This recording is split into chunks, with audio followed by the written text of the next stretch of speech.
If you're a parent with money, you have choices. You can pay for a private school or buy into a neighborhood that has better public school. If you're sitting there thinking, are you quoting John Stossel? You're damn right I am. If you remember, if you remember during the times on the show, we talked about stupid in America, how we cheat our kids. It's basically how schools cheat kids by not giving them what they want. It's called competition. Lots of companies are having this. I'm gonna ask a question about competition in just a minute. But first, one state is imposing this competition, and then in just a moment, we're also going to tell you another state that is doing this. Just one of the states that is doing this in U.S. history. But could Texas be one of the other states that could have these vouchers? You're about to hear from the superintendent and state lawmakers who may sit there and who have two sides to this. One side saying it may be a great idea, the other side saying I don't think it's a good idea. Here's Michael Gibson. State lawmakers are expected to head back to Austin in the coming weeks for a special session focusing on education. And one local superintendent says he hopes they do take action. We're writing a check to the state of Texas for $5.5 million in recapture funds, and we're not able financially to give our teachers a raise. Toledo Midway Superintendent Steve Van Maitre says his district is a victim of the state's Robin Hood funding plan, which sends money from rich school districts to others less fortunate. While he believes that needs to change, he also says state lawmakers need to send more money to school districts. We have to do something with school public ed funding. We haven't had an increase in the basic allotment since House Bill 3, which was 2019. Governor Abbott has made it clear that he wants to see his school choice plan enacted by lawmakers. That would allow parents to use taxpayer dollars to take their children out of public education and pay for private schooling or a charter school. I do not support vouchers. I do support a public schools. Public schools right now need additional funding to cut back on the shortage of teachers that we have.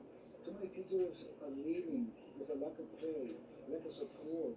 Representative Jan Lozano also says he does not support vouchers, but is instead looking at education savings accounts to be an option to give parents. I'm for education savings accounts. Basically what that entails is it does not come from public education funding. It's money that comes from the comptroller's office to the school where the parent wants to send their child. Those funds would still be taxpayer dollars. We asked the representative where that money would be coming from, and he believed it would be taken away from economic development efforts. Michael Gibson, 3 News. So we have 1 yes and 2 no's. But could there be a tie? Let's raise our common sense alert.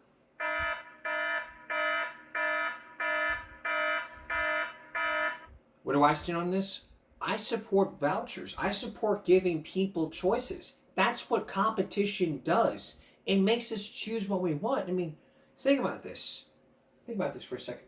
Would you go to a bad restaurant go out to a bad restaurant that served you a bad meal? Or a barber that gave you a bad haircut? If there were competition, the possibilities would be like, I don't know, giving people choices. I mean, think about this. Think about this for a second. Would you choose Xbox over PlayStation? Or would you choose PlayStation over Xbox? Or would you think about who would win in a fight? Batman versus Superman. It's competition that makes everything do better. I mean, the only thing the state representatives can do is think of that money is just wipe your ass with it. You might as well use up that toilet paper if that's needed. It's worth it. This would be like, there's money attached to the kids? Oh, give me that. I'll wipe my ass with it. Great, the toilet. Take the money out the kids, wipe your ass with it, throw in the toilet. That's dump money. That's dump money, I tell you what. But in all seriousness, think about this. If kids have choice, it would force schools to do better. If Tulsa Mary kids did awful, they have to be transferred to a different school, like in CCISD. However, if CCISD did bad, then they would move over to Flower Bluff. If Flower Bluff did worse, then they would move to Gregory Portland or Veterans Memorial. Or to Victoria ISD or Rockport or Port Aransas. It's competition that makes you better. I mean, that's why we have phone companies, car companies like Henry Ford, but public education won't even do so. Why? Because it was an unproven plan that hasn't done that. In stupid America, South Carolina was all like, nope, it's not going to happen. So the PTA is sending letters home to kids with parents saying, contact your legislator. How can we spend state money on something that has not been proven? How can we do that? How can we spend money? It was an unproven plan, but if you look at the test scores, it could happen. But when you look at something from a common sense perspective, you have to basically say to yourself, what more has to be done? And more has to be done. Coming up, one state has passed a law in U.S. history that has a school choice. And then later, a woman from the vetting room claims that someone is being a peeping Tom. Lisa Guerrero has that investigation. Stay with us. A lot of people may think the school choice is a bad idea, but one state has passed it, and that's in Arizona. Like I said at the beginning of the broadcast, if we give kids choices, it would force schools to do better. I mean, think about the question I asked earlier. I mean, would you choose Xbox or PlayStation over Xbox? If we think about it, competition is what makes it do better. It's why we have car companies, phone companies. If people choose Sprint over T-Mobile, it would force T-Mobile to do better. Or for employees, I mean, competition. If they would work at a different McDonald's in Flower Bluff over a different one here in Corpus, it would force people to do better. Just like one football player says, do better. Well, do better. That's what people need to do. I mean, Flower Bluff is the best school district ever.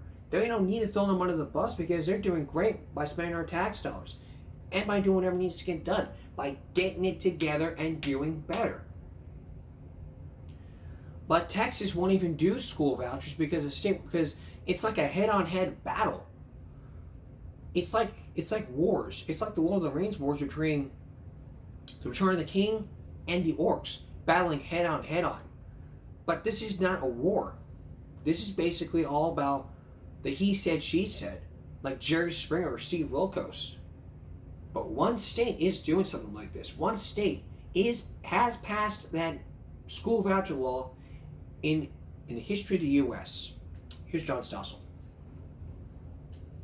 Every Arizona student can attend any school. Finally, more states will let parents choose their kids' schools. Arizona just passed the biggest school choice victory in U.S. history. Corey DeAngelis studies education. Now every single family will be able to take their children's state-funded education dollars to the education provider of their choosing. Many kids and parents are happy about that. My son's learning, and mom is at peace. It's no surprise. Competition improves things in every field. Henry Ford's assembly line was great, but by today's standards, his cars were lousy. That's because every year car makers design better cars. Competition forces them to innovate. But American education has barely changed since the days of Henry Ford. Kids still sit in a room watching a teacher at a blackboard, and then they do worksheets. Still, the education establishment says, we don't need competition. Our neighborhood schools, I believe, truly have what every child needs. But they don't. I once debated this union boss. Unionized monopolies like yours fail. Those folks who want to say this all the time, they don't really care about kids. Randy Weingarten didn't like my TV special on education. She had her union members protest outside my office. Who are we? UFP! I came out to hear their criticism, and Weingarten said I was ignorant. So just teach for a week. That, she said, would educate me. The crowd liked that idea. Teach. But when I said, yes, I'll teach, The union decided, no, we don't want you in our school. Weingarten will no longer speak with me, but her Fairfax, Virginia chapter head, here he is meeting with her, did agree to talk. What's wrong with giving parents a choice? The best outcome for all students is going to be for the public education system to be as strong as possible. Parental choice, he says, would duplicate bureaucracy. Once you start setting up a system, that same bureaucracy is then going to exist multiple times. Wait, maybe there would be less bureaucracy. His school spends $300,000 per classroom. His teachers don't get paid that much. The money disappears into the bureaucracy. At least choice lets people develop alternatives to you. Any ideas you have for lowering bureaucracy, you're not going to hear any disagreement from the teachers union. Okay, here's one idea. Get rid of your endless rules that protect every teacher's job. It's almost impossible to fire a teacher in Fairfax County. Coming as a union leader, this might be surprising, but those teachers that aren't, up to snuff, they should be left out. But they aren't, because union rules make it so hard. A few years ago, one of Walrod's schools called this teacher incompetent. The school spent more than $70,000 on lawyers trying to fire her, but the bureaucracy wouldn't allow it. School choice would let parents escape such badly managed schools. Why not trust the parents to decide what's best for their kids? What you're doing is you're incentivizing a lack of collaboration. If I'm competing directly against you, then I have a vested interest in doing better than you. But isn't that good? Not in education. COVID lockdowns gave parents another reason to want school choice. Your school only now has returned to full-time instruction. Catholic schools, private schools, let kids in way ahead of you. What's up with that? There are definitely valid arguments to say that some districts played it too cautious, but we were dealing with an ongoing health crisis. 5,000 students left Fairfax public schools during the pandemic. They gave up a free education to pay for it or do it themselves. Doesn't it suggest that Fairfax schools didn't do a good job? No, they were trying to follow CDC guidelines. It seems like you were eager to embrace the CDC's message in the most strict way, so you didn't have to go to work. Teachers were working that whole time. Online teaching was harder than in-person teaching.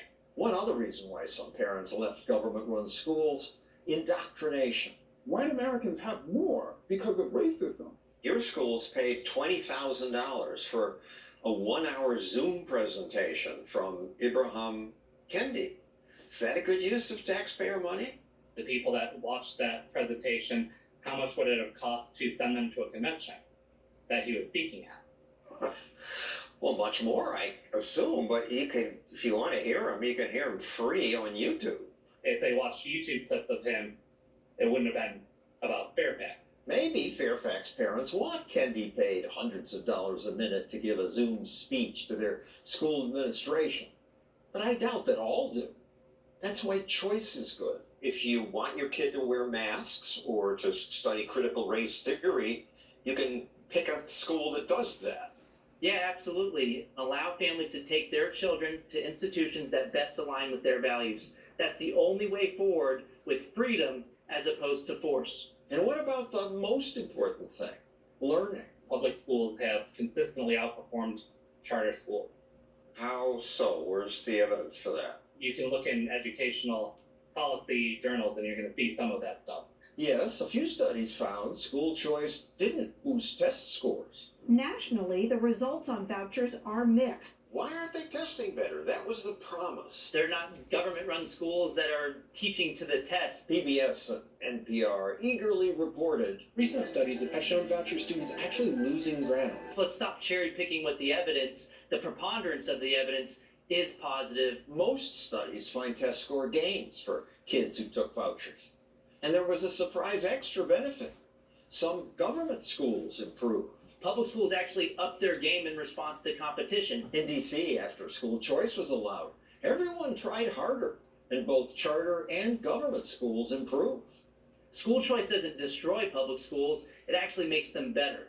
For much less money. The government-run schools spend over $30,000 per year in D.C., And the voucher amount's only about a third of that, so I would call that a win. A win for taxpayers and parents who finally have a say in where their kids get to go to school. For a long time in K-12 education, the only special interest group was the teachers' unions and the other employees' unions.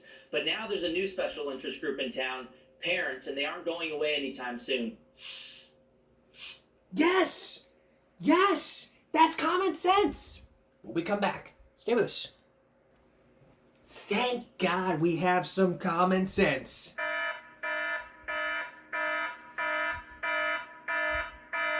I didn't want to just loop the alarm while the video was playing. That would usually be in the background. But yes, we have some common sense.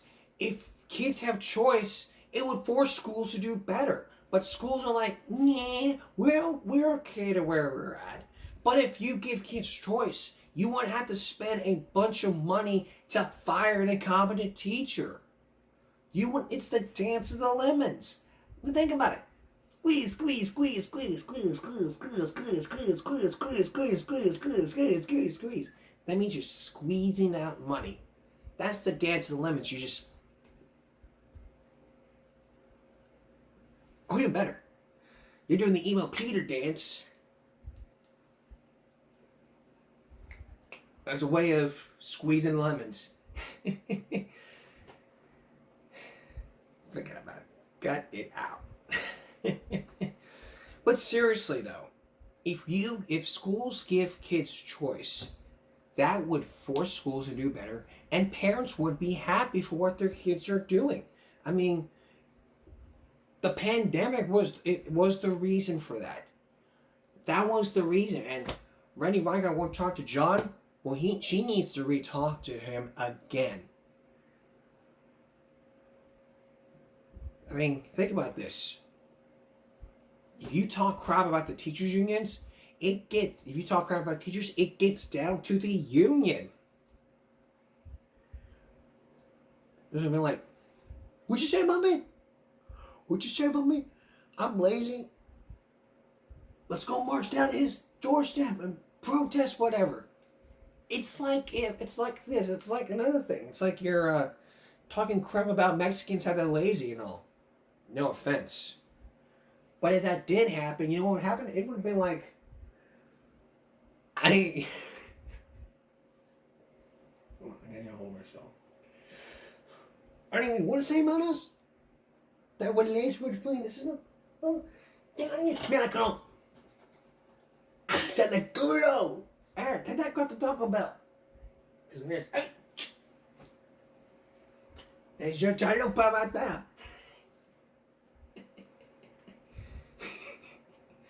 I gotta get a hold of myself.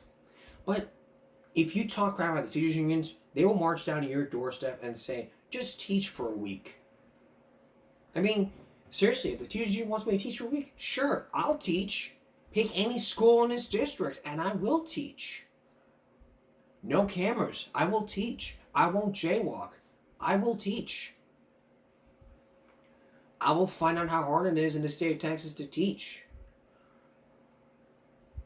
If that were to happen and they say, okay, they say no, then that's their choice.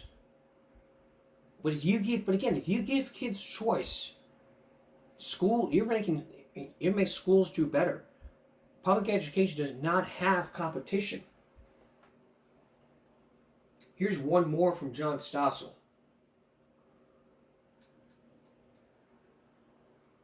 Here's one more.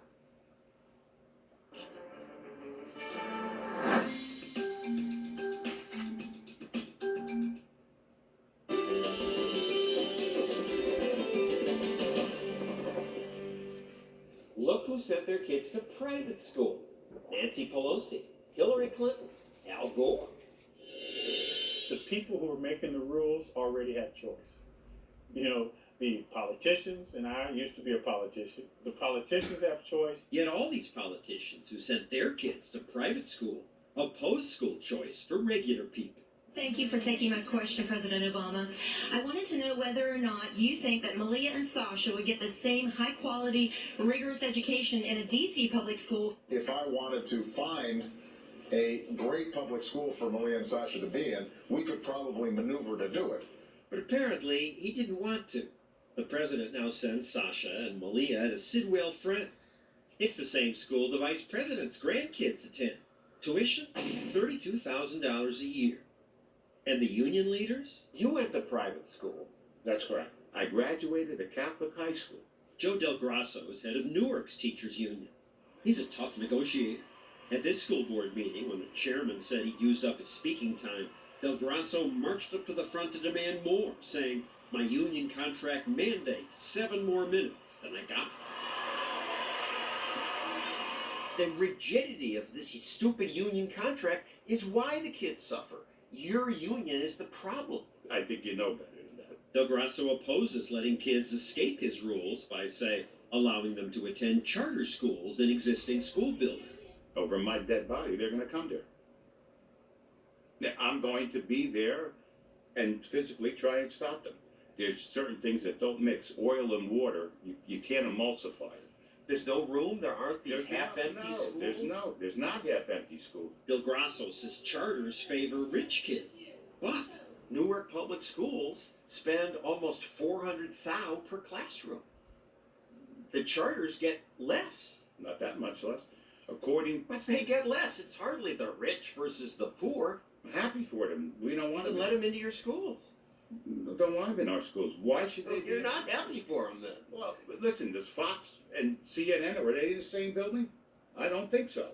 But Fox and CNN can't banish the competition. Competition's good. Competition is why we have Fox, CNN, and MSNBC.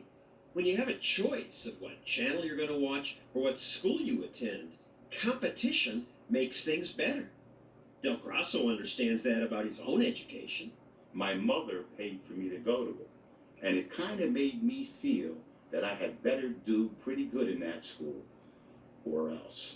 Well, it sounds like you're arguing against the unionized public schools. I'm not arguing against them. Most of the independent schools are still Catholic schools doing a great job for less than half the money you spend. No, I wouldn't say that. 17,000 versus 5,000. John, tell them to have another bingo game and get it over with. Catholic schools fire bad teachers, but government-run schools really can't because teachers get tenure. Why have tenure? Most professions don't have tenure. When you went into organized crime, you got to be a made person. It was like a ceremony, but nothing getting tenure, which is a nice thing. And it's kind of like organized crime. You're in forever unless you die or are killed. Well, you know, there's that perspective of it. You're a good teacher. There shouldn't be a problem with it. Well, here's one problem. Not every teacher is good. Some are really lousy. It's impossible to fire these tenured teachers. Why? Because there are a million steps. No, there aren't. There's only one. It's not one step. It's all these steps. Let's see. This is the list of steps required to fire a teacher in my town. This is why most principals don't even try. They look at the list of appeals, like this one, and just give up. Or they push the worst teachers to transfer to another school. That's such a common way to avoid these rules. There's even a name for it. The dance of the lemon. It would be funny, except these rules leave some kids stuck with terrible teachers. This is crazy. This former police investigator says it takes years to fire even an abusive teacher. Lots of people said he hit kids. The kids said it. Lots of people said he hit it, and other teachers said it, that were present in the classroom. Took me 4 years, $283,000, $127,000 in legal fees, plus what it costs to have a substitute fill in, all while he's sitting home having popcorn. Still being paid by the state. Still being paid by his district. He couldn't even fire the teacher who faked his doctorate. And he went to sleep in class. And he was quite disturbed when the supervisor came in and woke him up. He complained. It never ends. It never ends. That's why it never ends. But teachers unions are fighting that school choice. We'll have that for you. We'll have that for you in a future episode, on a future show. We got to move on here. When we return, this woman said that she was being peeped on camera in a dressing room. Could that have happened to you if you were the one in that dressing room? Lisa Guerrero explains. Stay with us. Now an issue that's just hard to talk about. Think about this. Can you imagine as a woman going to a dressing room and then all of a sudden you see a camera at the corner on the bottom? Think about you're dressing, you're just undressing, and then you look at them and go,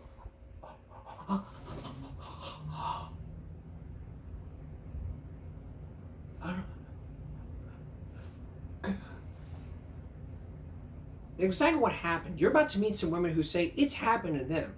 So why are stores not doing anything enough to make sure it doesn't happen again? Here's Lisa Guerrero.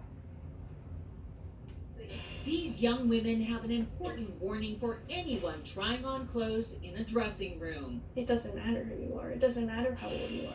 They'll go for anyone. They say you need to be vigilant because someone may be watching. I was in a state of undress. My clothes were scattered about the floor.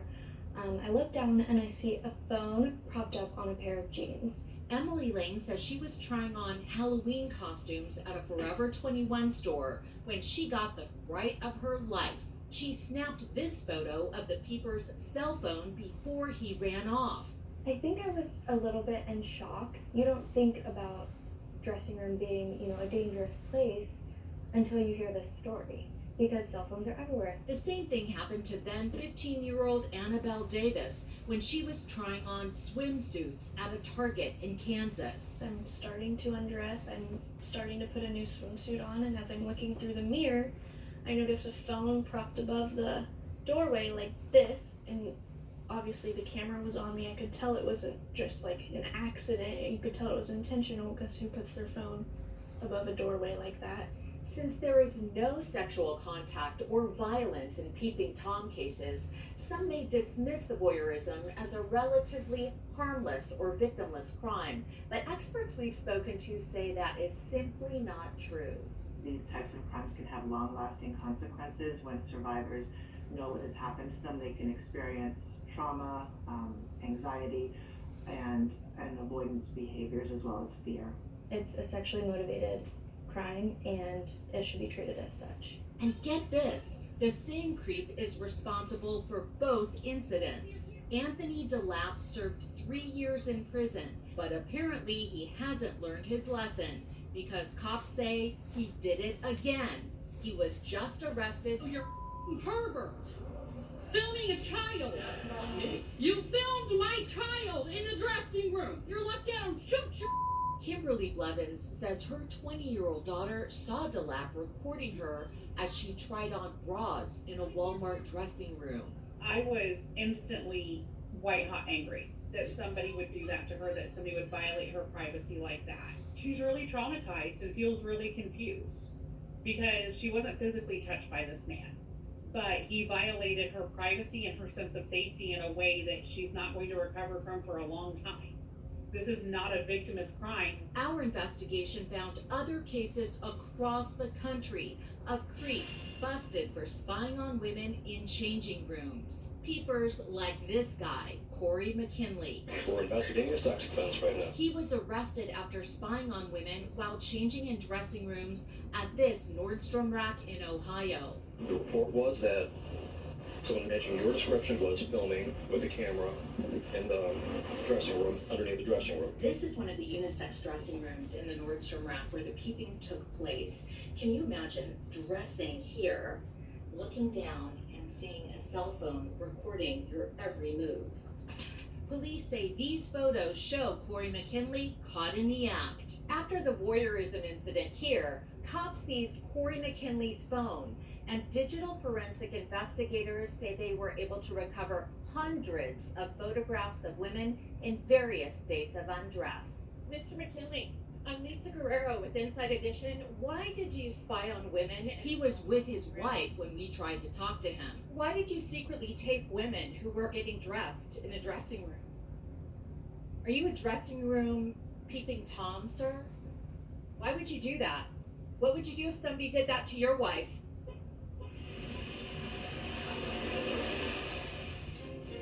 If someone did that to my friends and I knew about it, I'd march in there and confront the person and say, hey, stop right there. You know right filming people naked. Or filming any person naked. You should not have a right to be filming people naked. In the state of Texas, section 2115 of the Texas Penal Code, paragraph B prohibits photographing or videotaping in a public bathroom or locker room without consent. That would include the dressing rooms, right? That's not what the law covers. The law covers only locker rooms and bathrooms, not changing rooms. I think Section 2115 needs to be changed to the fact about dressing rooms. You should mean locker rooms, bathrooms, and dressing rooms. I mean, I don't want to get a camera in there and start filming people being undressed. I mean, if I did that for an experiment, I'd be banned from the store. So, is there tips involved? Yes, there is. Here's one of the biggest tips for you. Before you go in a dressing room, before you change in there, you need to make sure you look down on the corners and up on the ceiling to make sure there's no cameras. That way, you can feel safe when it comes to trying on new outfits. Second, if you see someone with a phone, if you see someone that has a camera and you don't know it's being recorded, stop what you're doing, put it back on your regular clothes, report it to the manager immediately. They may have video footage of that somebody, or you can ask one of the employees that was there saying, you know whose phone this is? And if that person found the phone, and just ask them, hey, why would you put that down below? If you feel like they don't want to be confronted, get out your video camera and film and just go at them and say, what did you do? Because if someone did that to one of my friends, and my friends came to me saying, hey, someone was exposing me naked. Who did it? And if I found out who did it, I would find that person and tell them, hey, you're breaking the law. You have no right doing that. You are peeping Tom. That's what common sense would say.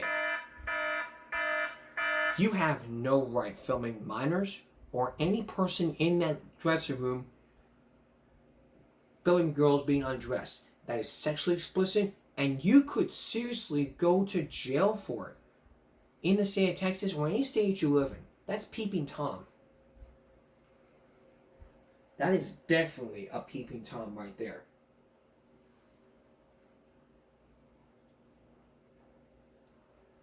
So what's the bottom line here, boys and girls?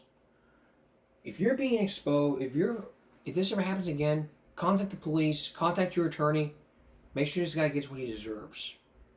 We don't want no peeping Toms. Ever. Or anyone violating Section 2115 of the Texas Penal Code or any codes in law in every state.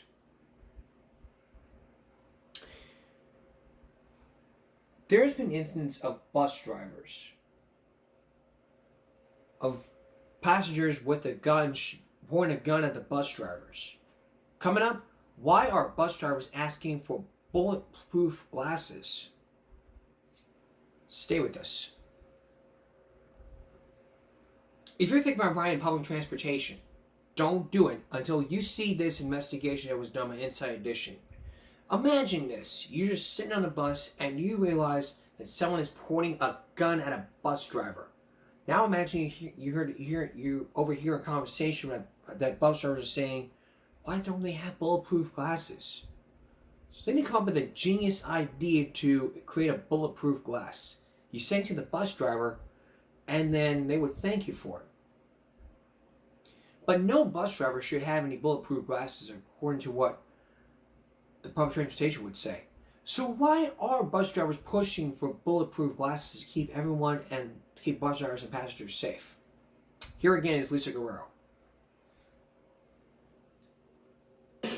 From unruly passengers to all-out brawls, even wild shootouts. Riding the bus these days can be a dangerous endeavor, especially for the bus drivers. Watch as a group of teenage girls brutally assault this San Diego bus driver.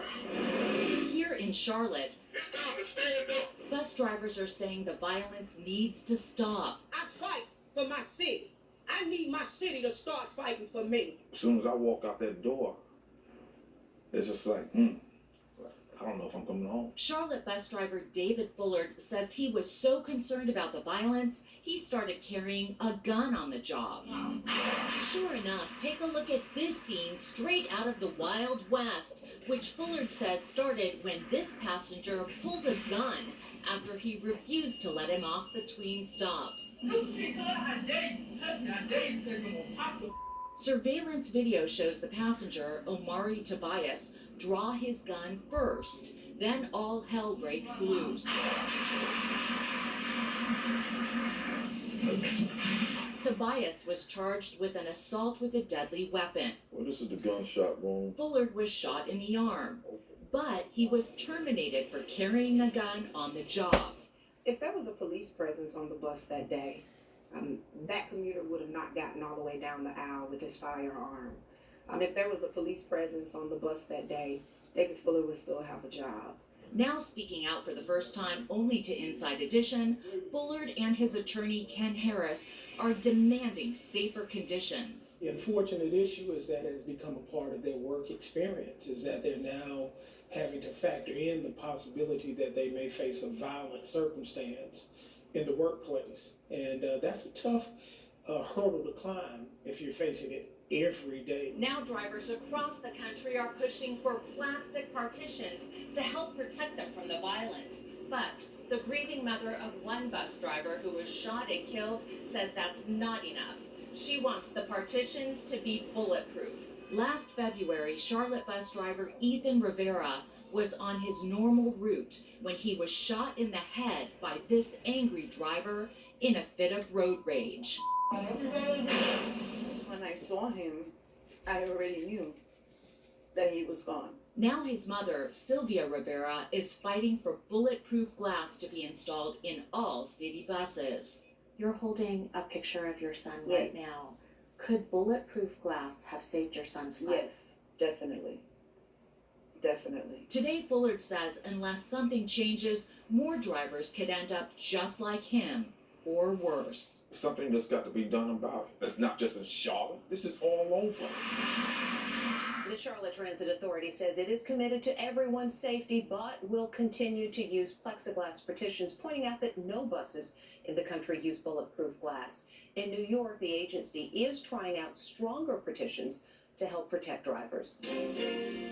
But what about carrying a gun? Why could you fire someone for carrying a gun? To fear for his own safety. What about the customer's safety? Why would you fire a person who was just defending himself? I don't want to be like Sarah Evans and play the crying game, but this guy was playing the crying game. If you would have played Sarah Evans' crying game while crying, this would have been it. Let's help bus drivers defend themselves by having them carry guns and having bulletproof glasses. It's simple.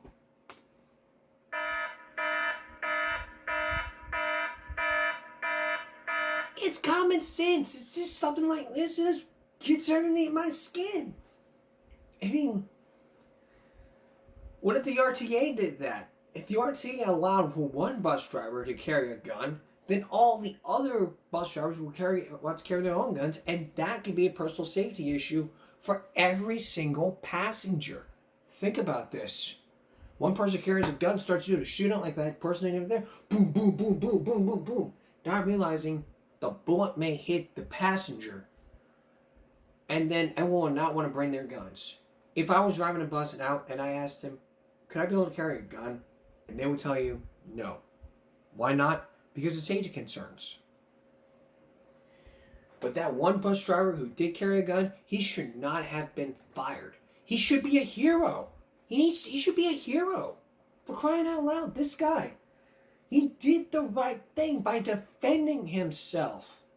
Defending himself.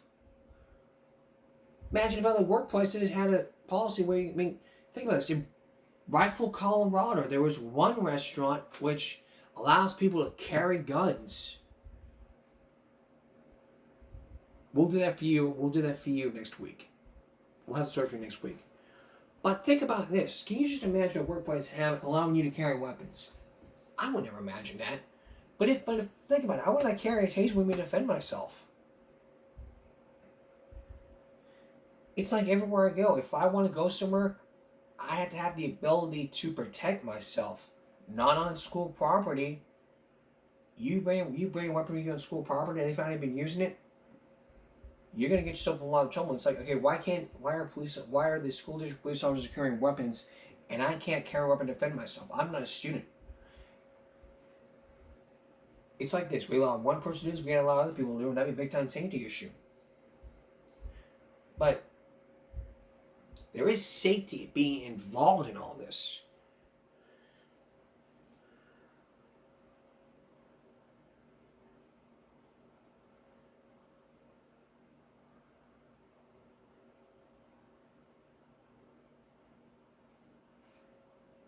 But when we hear about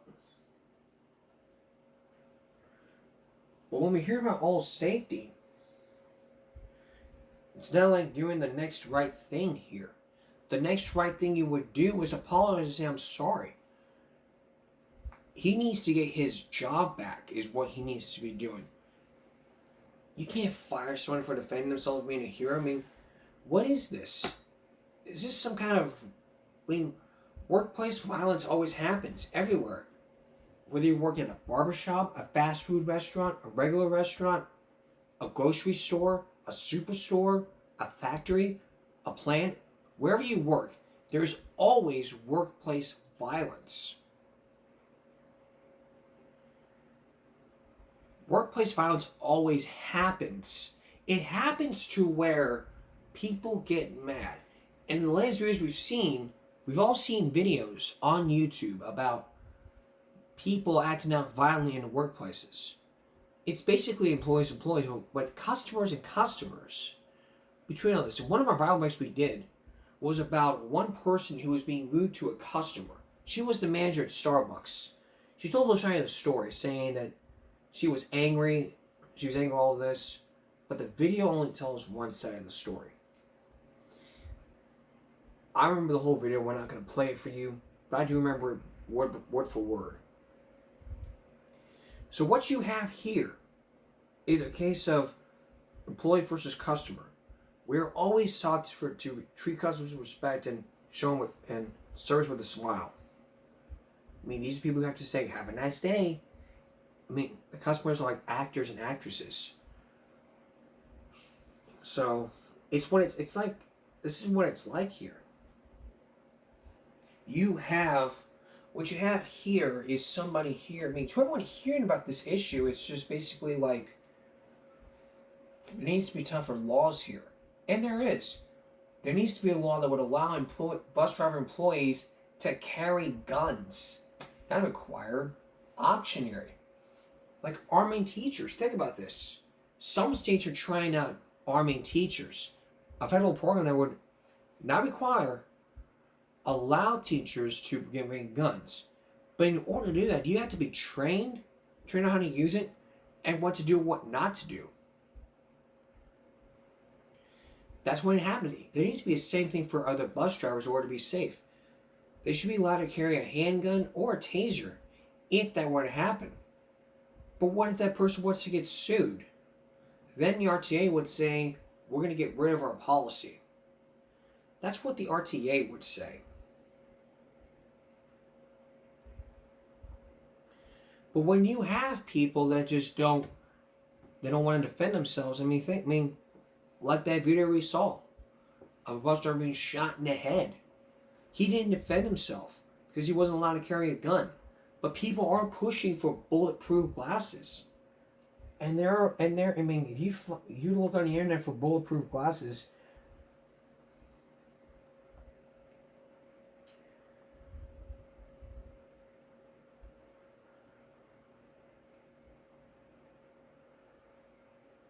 you were to find bulletproof glass windows online, you would probably spend $30 to $100 per square foot. And those can last 20 years. After 20 years, they're done. The pros and cons of this, it's like, it's not easy to see the bulletproof glass so easy to see through. Bulletproof glass is material designed to safeguard people and properties against attacks and intrusions. It's expensive, not easy to clean, and not easy to maintain. But there's types of windows that are bulletproof. Traditional laminated glass, ballistic glass, acrylic,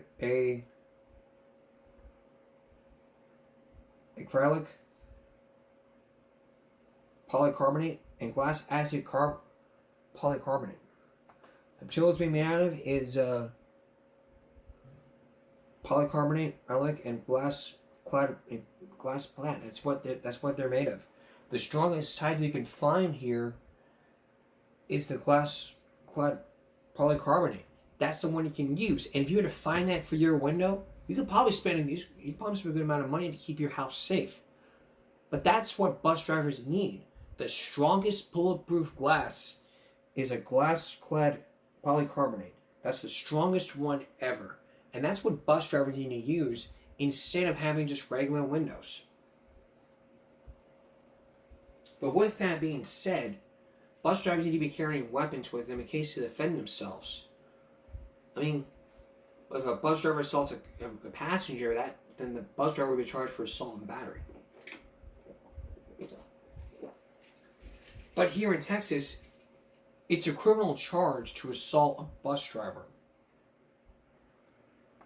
Let me read to you from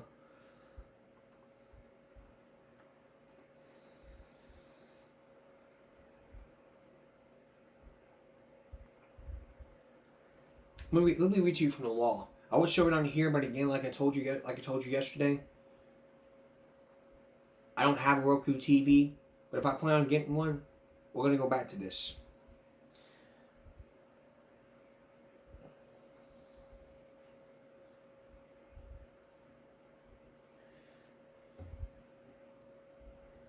A person who intentionally causes serious physical injury to public transit or public worker who is acting unlawful in performance of duty is guilty of assault in a first degree, a Class B felony. That's what state laws. But state laws don't do much.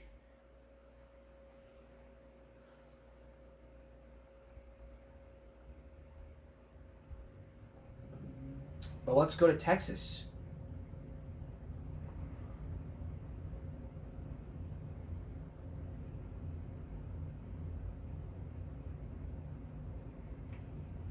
This was the government, but there is no law for Texas. This was back in 2012, but Tennessee. There was no law for Texas. Texas law prohibits all this.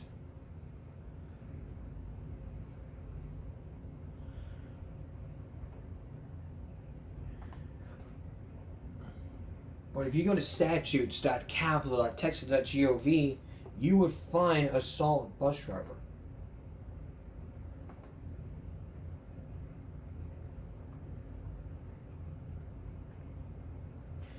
You were to look up bus driver assault, you would not find it, but it is against the law in the state. It probably is against the law in the state of Texas to assault a bus driver. If you do that, it's a class misdemeanor, and you could probably go to jail for it. So the bottom line here is this: we need safer bus drivers. We need people. What we need here is bus drivers carrying weapons, being trained, and what we need to do is to ban passengers from the bus. And let the system take its course. If you're innocent, like the old saying, you're innocent until proven guilty. That's what I mean. This country is the only one ever. In every state, you're innocent until proven guilty. But like, if you confess, you confess. And the country you're thinking of is this one, genius.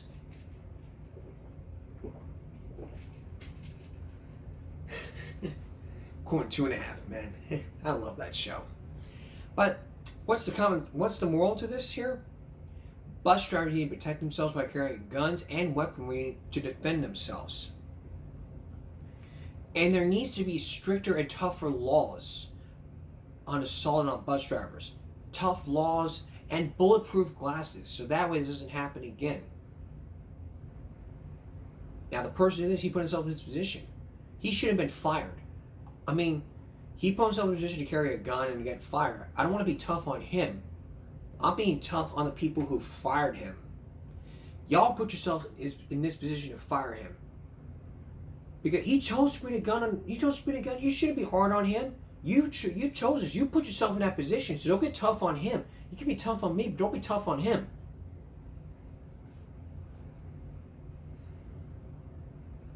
Don't be tough. Be tough on yourselves. Don't be tough on me. Don't be tough on him. Be tough on yourselves and say, we made a big mistake. We gotta have policies put in place. And that's what's happened. Policies have got to be put in place so that way it doesn't happen again. We'll be right back. Moving on to our viral break, we've been talking about public transportation and how it needs to have bulletproof glasses. But the safety of bus drivers is being at point here. Here's a look at some videos that really discuss the talking about of all these transportation fights that are happening.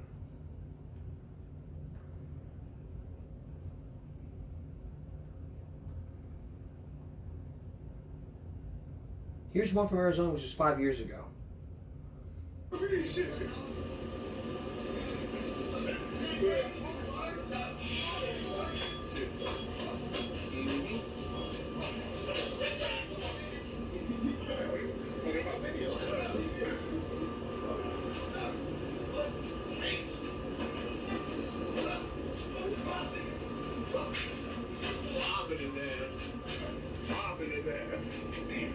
Let me get up close. Nigga, I don't fuck about none of this. I'm from the gang.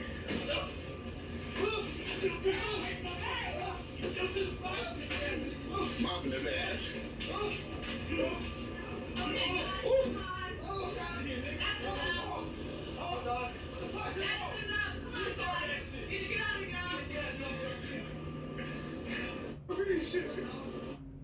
Alright, that was one fight.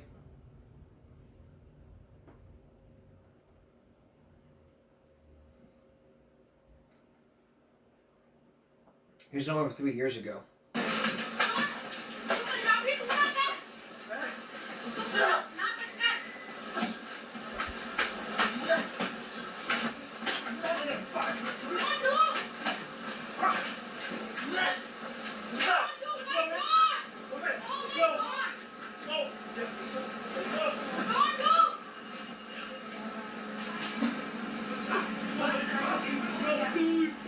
Scared to wear fucking masks. Scared everyone to wear a mask.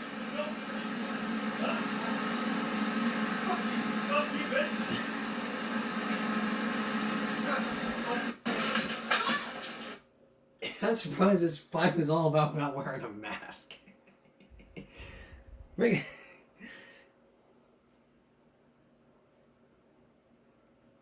here's one from here's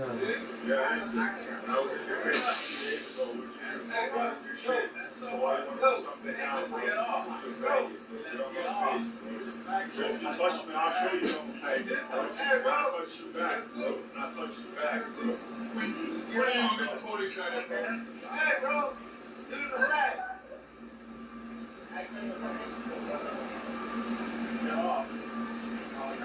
Yeah, I'm not gonna fight much. You're gonna make us call the cops and we're gonna stay here forever. Why don't you fight me there? Why don't you fight me there? Why do you fight me now? Why not?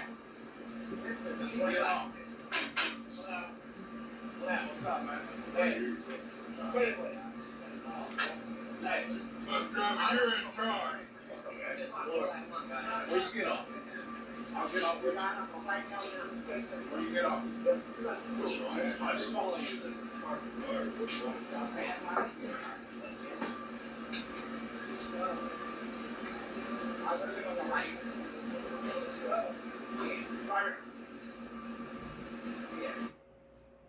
Well, I'm glad this wasn't no violence. It was just arguments. Arguments can lead to fights.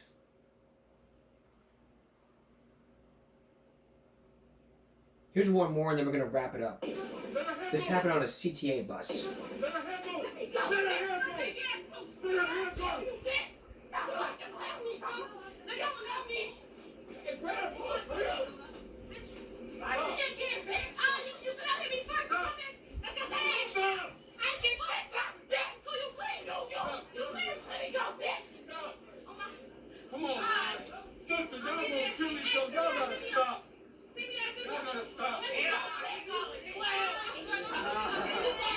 Hey,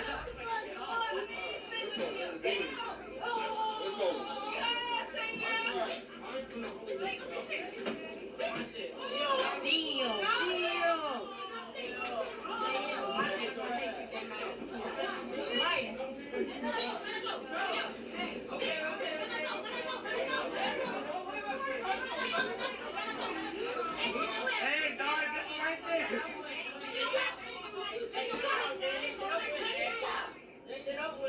Let me go. Can I get back? Let me go. That should not even. Let me go. Let me go. Let me go. Let me go. Please. Now, both of y'all. Oh, she hit me. Let her go. I swear to God, let me go, bitch. Hey, girl, watch what you doing. Let her go. Let me go. Let her go. Let her go.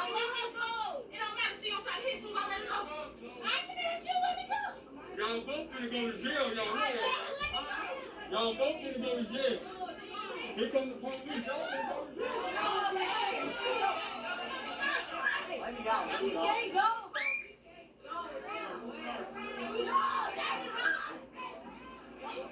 They got me fucked up, bro. Hell no. Where the other bus at?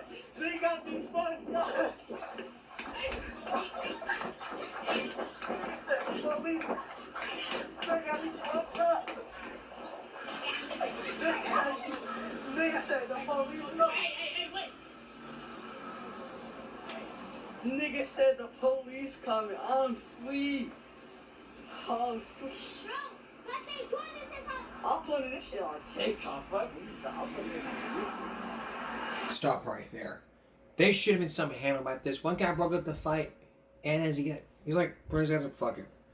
The bottom line here is this: you see some fight happening, do not film on social media. Don't put it on TikTok, whatever. Just talk to the police. If you want to see the clip or evidence, do it. That's the bottom line here. No fighting. Coming up on Monday, a very special Give Me a Break. All about courtroom etiquette. What you can do, what you can't do, what you need to wear to court, what you cannot wear to court. Some advice from Law by Mike and from the internet. That's Give Me a Break for this Saturday going to Sunday. A reminder, we'll see you again for a special Give Me a Break Monday. For all of us here at YouTube, good night, everyone.